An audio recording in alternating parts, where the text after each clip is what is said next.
Then again, blowing up at the owner's wife was not the path to job security, particularly when the words myopic, plebeian, bimbo were employed. Lightning split the sky over the rise ahead, and Malory winced as much in memory of her temper as from the flash. A very bad move on her part, which only showed what happened when you gave in to temper and impulse. To top it off, she'd spilled cappuccino on Pamela's Escada suit, but that had been an accident. Almost.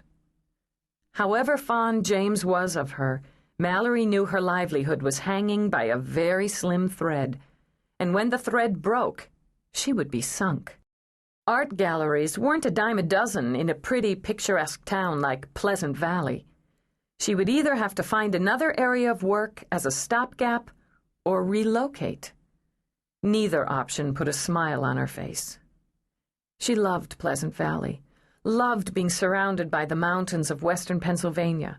She loved the small-town feel, the mix of quaint and sophisticated that drew the tourists and the getaway crowds that spilled out of neighboring Pittsburgh for impulsive weekends.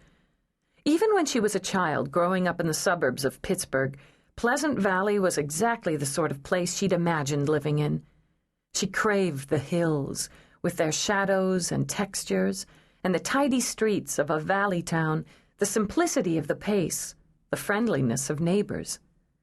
The decision to someday fold herself into the fabric of Pleasant Valley had been made when she was 14 and spent a long holiday weekend there with her parents. Just as she'd decided, when she wandered through the gallery that long-ago autumn, that she would one day be part of that space. Of course, at the time, she had thought her paintings would hang there, but that was one item on her checklist that she'd been forced to delete rather than tick off when it was accomplished. She would never be an artist, but she had to be, needed to be, involved with and surrounded by art. Still, she didn't want to move back to the city.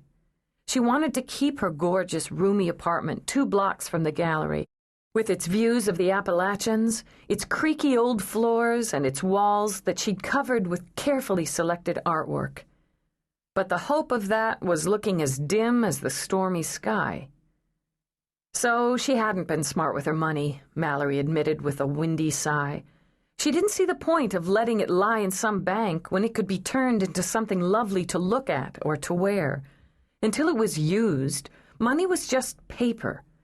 Malory tended to use a great deal of paper. She was overdrawn at the bank. Again. She'd maxed out her credit cards. Ditto. But, she reminded herself, she had a great wardrobe and the start of a very impressive art collection, which she would have to sell, piece by piece, and most likely at a loss to keep a roof over her head if Pamela brought the axe down. But maybe tonight would buy her some time and goodwill. She hadn't wanted to attend the cocktail reception at Warrior's Peak, a fanciful name for a spooky old place, she thought. Another time she would have been thrilled at the opportunity to see the inside of the great old house so high on the ridge, and to rub elbows with people who might be patrons of the arts. But the invitation had been odd, written in an elegant hand on heavy stone-colored paper with the logo of an ornate gold key in lieu of letterhead. Though it was tucked in her evening bag now, along with her compact, her lipstick, her cell phone, her glasses, a fresh pen, business cards, and $10, Malory remembered the wording.